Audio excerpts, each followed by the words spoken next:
hay otro nombre igual. Honor merece tu nombre, yo doy mi vida para adorar. No hay otro nombre igual.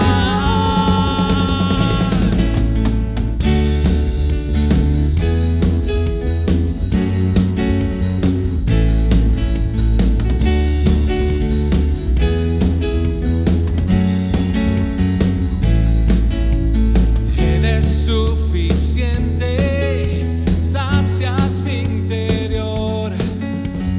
Hoy y para siempre levanto esta canción.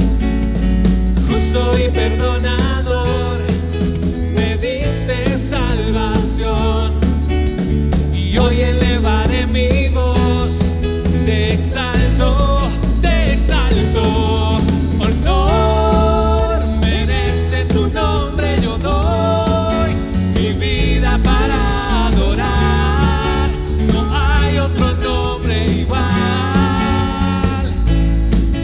Honor merece tu nombre, yo doy mi vida para adorar. No hay otro nombre igual, nadie igual. Sí, Señor, no hay nadie como tú. Qué hermoso es alabar tu nombre, Señor.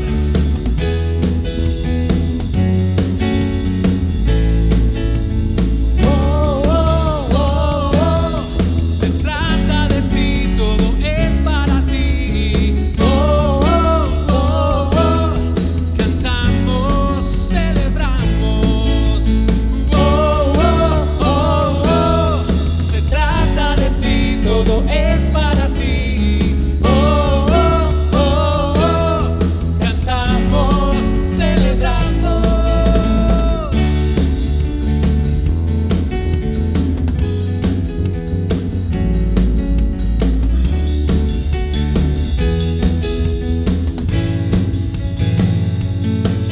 Honor merece tu nombre, yo doy mi vida para adorar.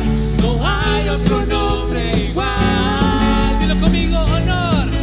Honor merece tu nombre, yo doy mi vida para adorar. No hay otro nombre igual.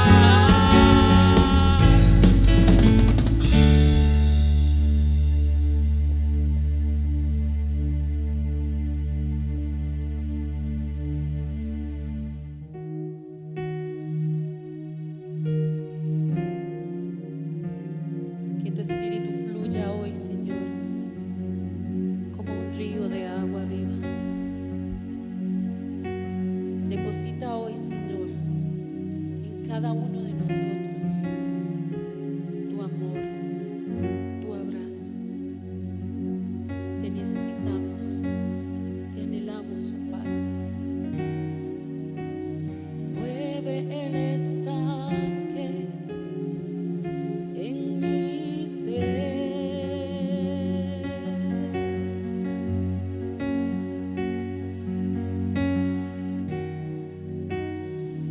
Úneme a tu río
La palabra que quiero compartir en esta hora, estamos en el Evangelio según San Mateo, capítulo 7, y en el verso 1 dice, y se titula en Biblia de las Américas, y dice en esta versión Biblia de las Américas, el juicio hacia los demás.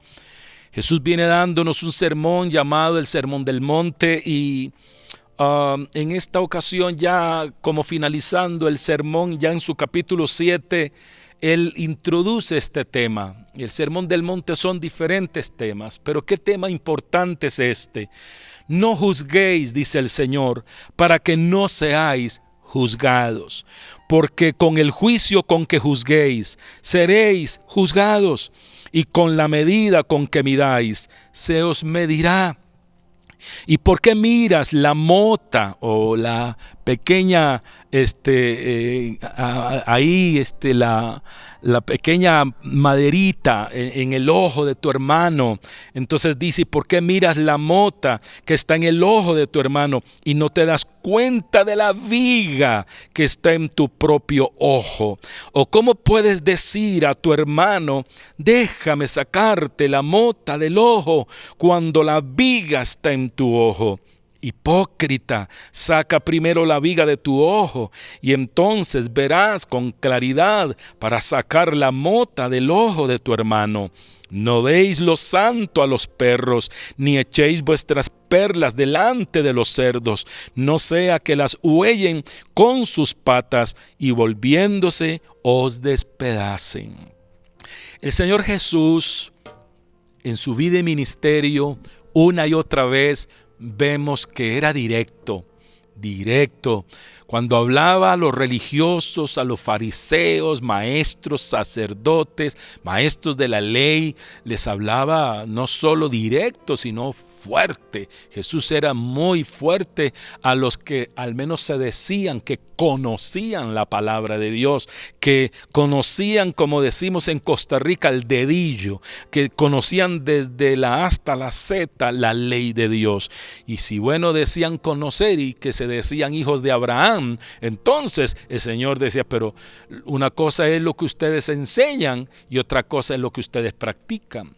Y por eso allá en Mateo 23, ese sermón que el Señor les da a los maestros de la ley, a los fariseos, una y otra vez les dice, hipócritas, ustedes parecen sepulcros blanqueados, por fuera se ven hermosos, pero por dentro están llenos de huesos, de mortandad, están podridos, hipócritas, porque ustedes todo lo que hacen, lo hacen para ser vistos por los hombres.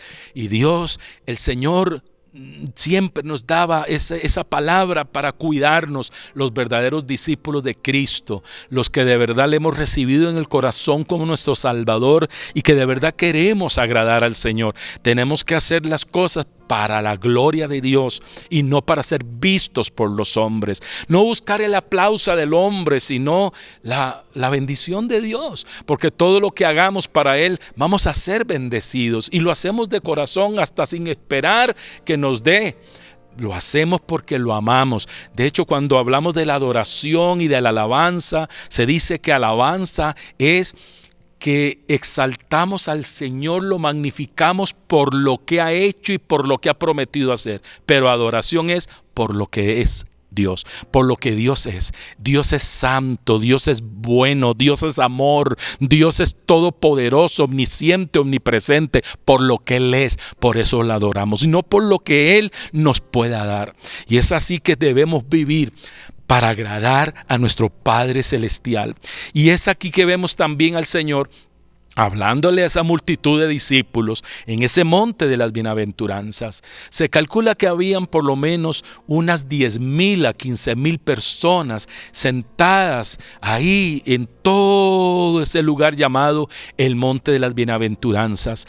Nunca se me olvida cuando la primera vez fui a Israel. Dios me ha permitido estar ahí 3 veces. En el año 97, el grupo que me tocó a mí, porque fuimos más de 700 amigos, pastores y hermanos de toda Latinoamérica, con el pastor y evangelista Alberto Motés y con el salmista Marcos Witt y Murrell, y fuimos allá a Israel. Y cuando llegamos al monte de las bienaventuranzas, el guía turístico nos explicaba cómo ese monte uno sube y hay una parte que es en forma como de una olla de esas de hierro así perfecta. Y entonces dicen, dígame, ¿dónde cree usted que el Señor Jesús se colocó para dar este sermón? Estamos hablando de todo el capítulo 5, 6 y 7 de Mateo.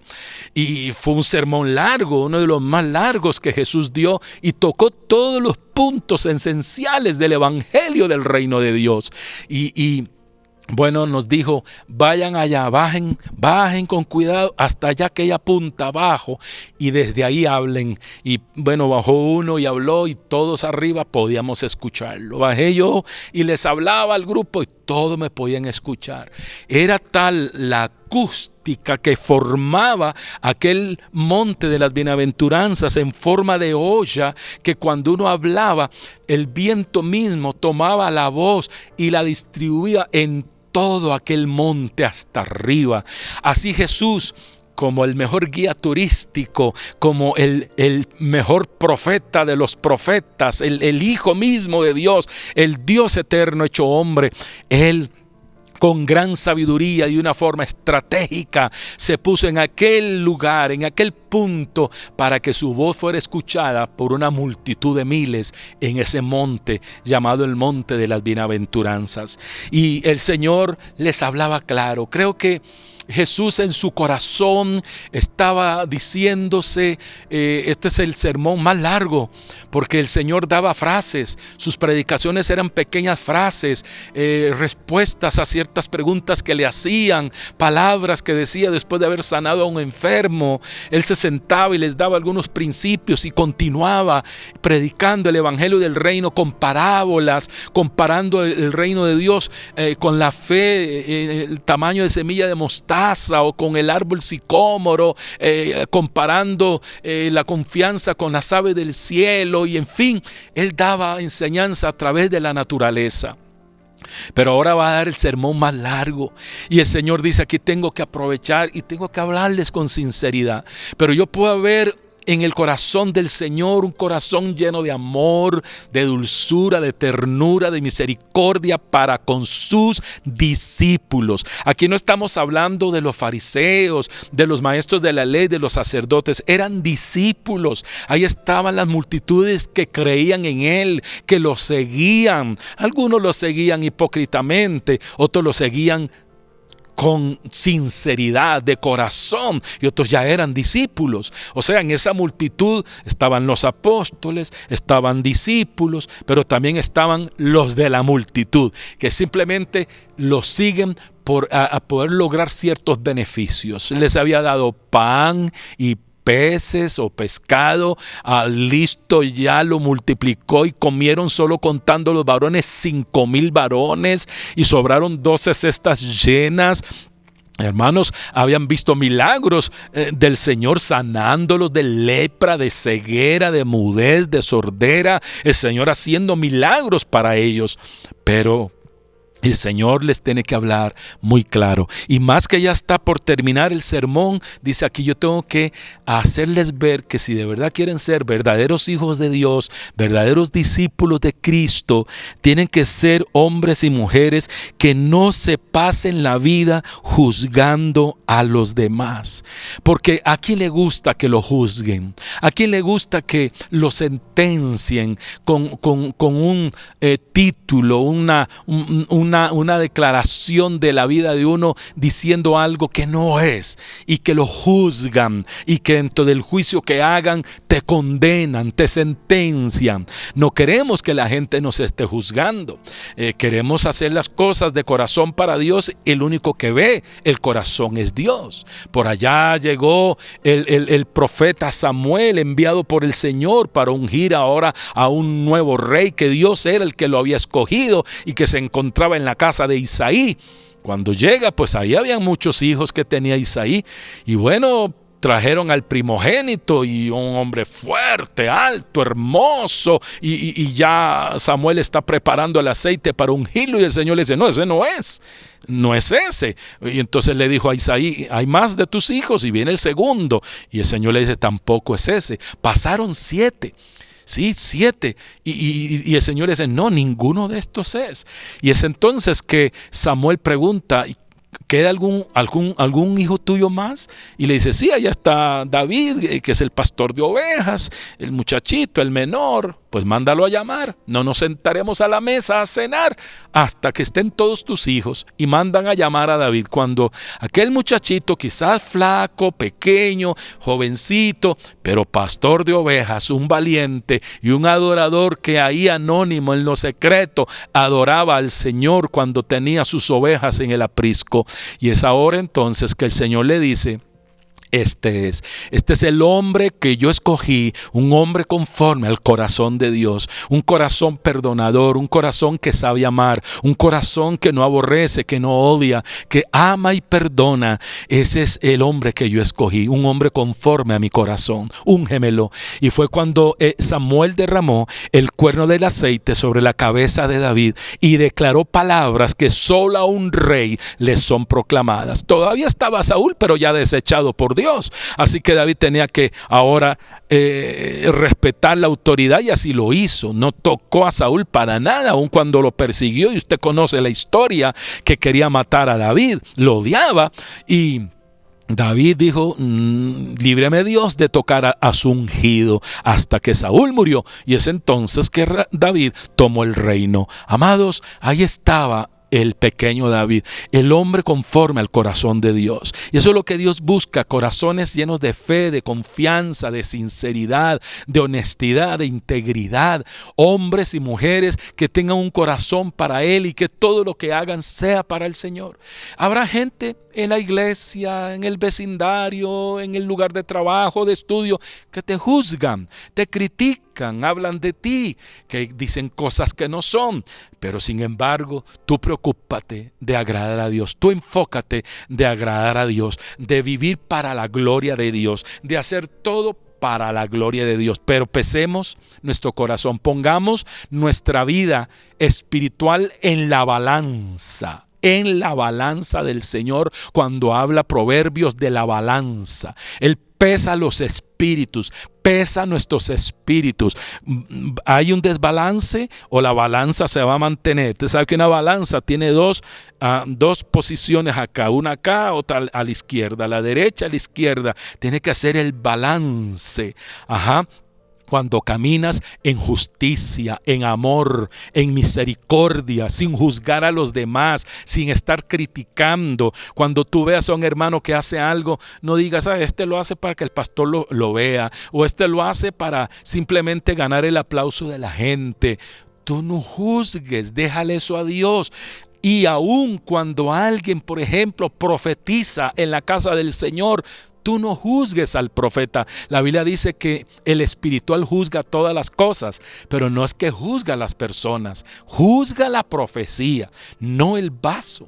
El vaso puede equivocarse, pudo haber profetizado bajo sus emociones o quizás en el espíritu. Hubo parte de la palabra que profetizó que estuvo en el espíritu, otra parte fue su humanidad. Sí, esas cosas pueden ser dentro del don de profecía, claro que sí. Por eso es que Pablo en 1 Corintios 14 habla de cómo aprender a profetizar y cómo usar el don de la profecía, y como igual también habla de cómo usar el don de lenguas, el género de lenguas, para no hacer alborotos ni excesos en la iglesia del Señor. Hay que aprender en el buen uso y en el buena administración de los dones espirituales. Por lo tanto, no juzguemos para que no seamos juzgados, porque con el juicio con que juzguéis, seréis juzgados. Si nosotros vivimos juzgando a las personas, a nuestros hermanos, a los pastores, a las iglesias, yo no tengo que estar juzgando a la iglesia de allá, ni a la iglesia de allá, ni al pastor de allá, ni al otro pastor. Dios va a juzgar a cada uno de sus siervos. Dios va a tratar con cada uno de sus siervos y de sus siervas. Él va a tratar con cada iglesia. Como yo les decía un martes de estos, y a la iglesia en mis grabaciones y les decía en una de las prédicas virtuales que con un mismo asunto Dios está tratando diferentes asuntos en cada vida, tanto de gente del mundo como gente cristiana con los hijos de Dios. Con un mismo asunto juzga diferentes asuntos. ¿Por qué? Porque en cada uno de nosotros hay diferentes asuntos con los que Dios tiene que tratar. En mí hay cosas, en mi hijo hay cosas, en cada pastor, ministro, hermano, hermana. Dios está tratando y con un mismo asunto. Esta enfermedad, esta pandemia, con la misma enfermedad de toda esta situación mundial, Dios está tratando diferentes asuntos. Por eso el Señor nos decía esta palabra iniciando el año, que el 2020 suma 40 y es el número de prueba. Y Dios nos decía desde el inicio del año, sin que todo esto se desatara, y decía el Señor: tiempo de prueba para el mundo, pero tiempo de gloria y poder para su iglesia. Y así ha sido. Y Dios ha venido tratando con un mismo asunto, diferentes asuntos en la vida y el corazón de cada persona, cristiana y no cristiana. Quizás vivíamos criticando, juzgando, hablando, chismorreando, murmurando, produciendo hasta división con un hermano y otro hermano, una familia y otra familia, causando malestar en la vida de un líder que quiso hacer las cosas para Dios. Quizás no las hizo con excelencia, no le salieron bien, pero ¿por qué juzgarlo? Amados, es entonces que nosotros queremos vivir libres del juicio, porque con el juicio con que juzgamos, vamos a ser juzgados y por el Señor. Así que tenemos que vivir en justicia, en misericordia, en amor y ser siempre instrumentos de unidad y de reconciliación. Y dice que con la misma medida con que midáis, se os medirá. ¿Y por qué miras la mota, la paja que está en el ojo de tu hermano y no te das cuenta de la viga que está en tu propio ojo? Sí, a veces andamos fijándonos en la paja que tiene el hermano. La paja es una pequeña cejita de madera, una pajita, y quizás andamos mirando la paja, la mota que está en el ojo de nuestro hermano, sin darnos cuenta que en nuestro ojo hay una viga. Imagínese usted, un tuco, un tronco, una viga. Qué diferente es la paja a una viga, la mota a una viga. Así que, amados, a veces tenemos cosas en nuestra vida que son peores de lo que otros tienen. Así que no juzguemos, más bien rindamos nuestra vida al Señor y reconozcamos las cosas que no están bien y pidámosle al Espíritu Santo que nos limpie, que nos libere, que rompa esas ataduras y ligaduras de impiedad, que nos santifique para su honra y para su gloria. Creo que este tiempo que estamos viviendo, iglesia en todas las naciones, quiero decirte que es un tiempo de este fuego de prueba, que lo que tiene que traer es purificación, santificación, que producir en nosotros consagración. Debe haber un desatamiento, un desatarse, pues una liberación en nuestra vida de oración, de nuestra vida en la meditación de la palabra, en volver a la evangelización, porque quizá estábamos ya en el silencio como mudos, sin olvidar la palabra que dice: si ustedes no hablan, las piedras hablarán. Y es ahora que Dios está despertando su iglesia y llevándola a un nuevo nivel, para que la iglesia profetice la palabra, para que la iglesia predique el evangelio, para que proclame salvación. Usa tu Facebook, usa tu WhatsApp, usa tu YouTube, utiliza tu Instagram. No es para vacilones y bromas y cosas que son pasajeras. Pues puedes compartir, que si fotografías, que si la familia, que conversar, que si memes sanos, balanceados, pero lo primordial, creo, que de las redes sociales y más en este tiempo es proclamar el evangelio de Jesucristo. Vamos, grábate a ti mismo ahí, cuenta tu testimonio. Cuenta la historia de tu vida, proclama el evangelio. Vamos, ocupa ese WhatsApp de todos tus contactos y comienza a enviarle frases bíblicas de fe positivas. Comienza a traer a estas vidas a llevar una palabra de fe, de esperanza, de amor. Es el tiempo de proclamar el evangelio de Jesucristo como nunca antes, de levantarnos como verdaderos discípulos, que los niños profeticen, que los jóvenes cuenten sus visiones, que los ancianos narren sus sueños, que proclamen la palabra, el evangelio de Jesucristo en medio de toda adversidad. Amados, no solo es una pandemia de asuntos de salud, es un asunto también financiero, económico, mundial. Vienen todas una serie de situaciones y todavía oímos noticias de más pestes explotando allá por el Asia, que si esto, que si lo otro. Estamos viviendo principio de dolores. Pero ¿será el principio del principio de los dolores? Yo creo que estamos en la recta final del principio de dolores. El principio de dolores había iniciado ya unos años atrás. Pero, amados, han venido en aumento los terremotos, las erupciones volcánicas, las pestes, las plagas, las guerras, los rumores de guerra, nación contra nación, reino contra reino. Esto habla Jesús en Mateo 24 y la iglesia tiene que despertar y tiene que estar atenta como los hijos de Isaacar, entendidos en los tiempos, con discernimiento, entendiendo el tiempo que estamos viviendo. Amados, no nos afanemos. Quizás en medio de estas situaciones perdamos el auto, perdamos esto, lo otro. Eso es materia.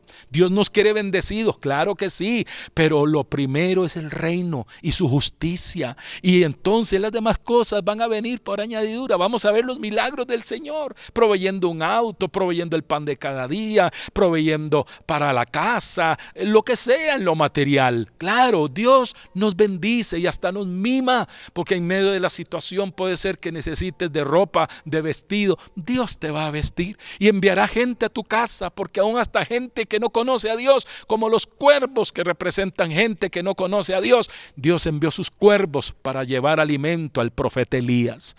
No se va a secar el riachuelo de Querit para ti. Dios enviará cuervos en la mañana y en la tarde. El Señor te llevará pan y carne fresca. Te bendecirá cada día. Pero despierta. Toma tu posición como como hija de Dios. Cada uno como hijos e hijas de Dios. Tu posición en el reino. Levántate.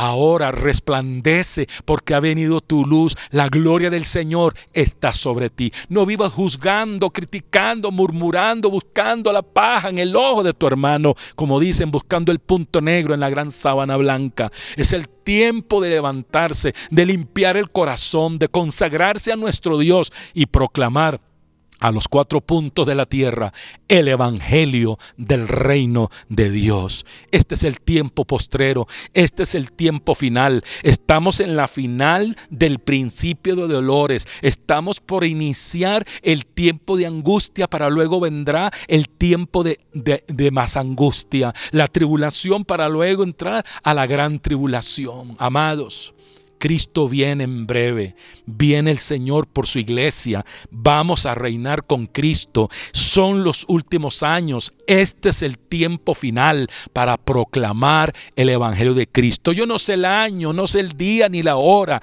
pero Cristo viene en breve. Las profecías se cumplen delante de nuestros ojos y Dios nos llama la atención una y otra vez a través de este pasaje. Dice: ¿cómo puedes decir a tu hermano, déjame sacarte la mota del ojo, cuando la viga está en tu ojo? Hipócrita, nos dice el Señor, hipócrita. Así que dejémonos exhortar por el Espíritu del Señor. Saca primero la viga de tu ojo y entonces verás con claridad para sacar la mota del ojo de tu hermano. Necesitamos estar claros, llenos de luz, ¿sí? Para mirar con claridad. Recuerda que las ventanas de nuestro cuerpo y de nuestra alma son nuestros ojos. Nuestros ojos darán luz o oscuridad. Nuestros ojos brillarán o quizás estarán opacos. ¿Cómo están tus ojos? ¿Cómo es tu mirada? ¿Estás enfocado en el reino, en la palabra, proclamando este evangelio? ¿O en tus ojos estás buscando esa paja en el ojo de tu hermano? Así que no vivamos en la hipocresía, vivamos como discípulos de Cristo, vivamos como esa iglesia que en Asia estaba la iglesia en Apocalipsis, la iglesia Filadelfia, una iglesia balanceada, una iglesia en la cual Cristo no le reclamaba nada, más bien la alabó por esto y por esto y por esto otro. Seamos como esa iglesia Filadelfia, seamos como esa iglesia del Apocalipsis, en la que no hay ningún reclamo, que estamos agradando al Señor, que estamos viviendo para Él, quizás no en nuestra humanidad perfectos, porque tenemos debilidades, cometemos faltas, nos equivocamos, sí, hay errores. Casualmente, pecado significa errar al blanco. Muchas veces erramos al blanco, pero levántate, confiesa tu falta y dile a Dios, perdóname, y mira hacia adelante, sabiendo que el Señor va delante de ti como poderoso gigante, aplastando a todos tus enemigos. Vamos a orar. Vamos a darle gracias a nuestro Padre en este momento. Vamos a bendecir su santo nombre. Y lo primero que debes hacer en esta hora es recibir a Jesucristo en tu corazón o reconciliarte con el Señor. Oiga, en medio de esto que hemos estado viviendo, más bien esto te ha enfriado. ¿Te ha alejado del Señor? ¿Te has llenado de queja contra el Señor? ¿Dónde está el Señor? La palabra, pero si somos sus hijos. Pero si el Señor dijo, en el mundo tendréis aflicción, pero confiad, yo he vencido al mundo. En el mundo tendréis aflicción. El Señor lo que nos dijo es que la fe no nos va a faltar. Pero Él no dijo que las pruebas las iba a quitar. Él no dijo que las aflicciones no iban a estar en el cristiano. No, va a haber persecución, pruebas, tribulación, adversidad, circunstancias fuertes. Y en medio de las señales del fin, que estamos llegando ya al final del principio de dolores, más guerras, más pestes, plagas, más terremotos, porque alguien dirá, todo esto siempre ha habido, pero nunca en la forma en que se está dando. Han aumentado el número de sismos, el número de erupciones volcánicas. Va a llegar en que en ese anillo de fuego va a estar activo en todo, cruzando Asia, Europa, África, el continente americano. Todo ese gran anillo llamado el anillo de fuego se va a activar. La tierra va a estremecerse, dice el profeta Isaías, como un borracho, como un ebrio. Estamos viviendo ese tiempo, pero el Señor es nuestro pastor. Nada nos falta. Vamos a ver día a día su provisión. Renunciemos al lujo, renunciemos a las cosas temporeras. Vamos, en el nombre del Señor. No necesitas 10 pares de zapatos, solo tienes 2 pies. Necesitas un par de zapatos para ponértelos y caminar y llevar el evangelio de Jesucristo. Así que entrégate a Cristo, reconcíliate con Cristo. Este es el día que ha hecho el Señor, es día de salvación. Y dile, Señor Jesús, yo me entrego a ti en esta hora. Recibo a Jesucristo como mi Salvador personal. Lávame con tu sangre. Me arrepiento de todos mis pecados. Dile, límpiame con tu sangre. Perdóname todas mis faltas. Dile, Señor, yo te entrego el timón de mi vida. Te entrego mi vida, todo mi ser. Dame una vida nueva. Dame un nuevo corazón. Entra a mi vida, Jesucristo. Yo te recibo como mi único y suficiente Salvador. Diga, yo creo. Dígalo, yo creo que Jesucristo es el Hijo de Dios, que murió en la cruz, que derramó su sangre, que fue sepultado y que al tercer día Dios lo resucitó de entre los muertos. Diga, yo creo en Jesucristo y que en breve Él regresará. Gracias, Señor Jesús, porque mi vida te pertenece. Ahora, Señor, yo te ruego que tú pongas tu mano poderosa sobre todos aquellos que están enfermos, que tienen dolencias. Venga ahora la manifestación de tu Espíritu Santo en sanidad divina, operando milagros creativos, milagros extraordinarios. Espíritu Santo, glorifica a Jesucristo. Vengan milagros extraordinarios como lo hacías a través de las manos del apóstol Pablo. Milagros extraordinarios según Hechos 19. Vengan ahora a través de las redes sociales, a través virtualmente. Obra milagros, Señor. Señor. En Colombia, Bogotá, Filadelfia, allá la iglesia, en Ciudad Bendición, en Costa Rica, en Nicaragua, en Venezuela, en el Uruguay, en Bolivia, Ecuador, Perú. Vengan tus milagros en toda la América, Señor, en cada nación de la tierra, ahí en ese hogar, ahí en esa casa. Ahora se va el cáncer, se van los tumores, se deshace, son cicatrizadas las úlceras y la gastritis. En el nombre de Cristo se va. Echamos fuera toda artritis, todo reuma. Limpiamos la piel, la carne, la sangre, los huesos, los órganos vitales. Reciban el toque del Espíritu Santo ahora en el nombre poderoso de Jesucristo. Hablamos vida, hablamos sanidad divina. Declaramos el poder de tu palabra que no tiene límite, no tiene distancia. Tú sanas al enfermo, levantas al caído, fortaleces